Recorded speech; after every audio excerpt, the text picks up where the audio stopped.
بسم اللہ الرحمن الرحیم۔ جانور تول کر کے بیچنے کا 3 رواج مجھ کو معلوم ہوا، ان میں سے 2 ناجائز و حرام ہیں، 1 جائز۔ اب جو جائز ہے پہلے اس کو بتا دیتا ہوں کہ اگر یہ آپس میں طے ہوا کہ میں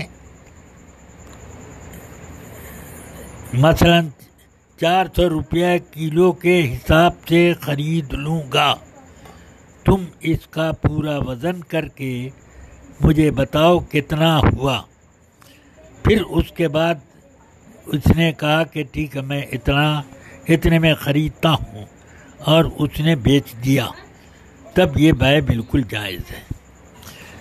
لیکن اگر یوں کہا کہ میں 400 روپے کے اعتبار سے 400 فی کلو کے اعتبار سے اس پورے جانور کو میں نے خریدا، اس نے کہا کہ میں نے بیچا، تو یہ بیع ناجائز ہوئی، کیونکہ جب خریدا اور بیچا اس وقت نہ دام معلوم ہوا کہ کتنا ہوا ٹوٹل، اور نہ یہ کہ مبیع معلوم ہوئی کہ کتنی وزن دار۔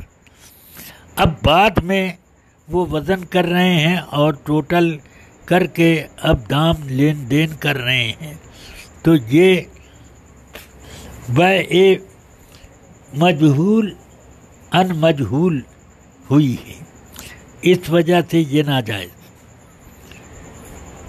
ہاں، اگر بھاؤ طے کرتے وقت یہ کہا کہ 400 کے حساب سے ہے، اور جب خریداری کرنی تھی پورے جانور کو وزن کر کے 400 کے حساب سے اس نے کہا کہ بیچتا ہوں، اور انہوں نے کہا میں خریدتا ہوں، ٹوٹل یہ ہے، تو یہ جائز ہے۔ تیسرا طریقہ یہ کہ اس جانور میں جتنا گوشت ہے وہ میں نے 500 روپے کلو کے حساب سے خریدا، اور اس نے کہا میں نے بیچا، اور جانور ذبح کیا گیا۔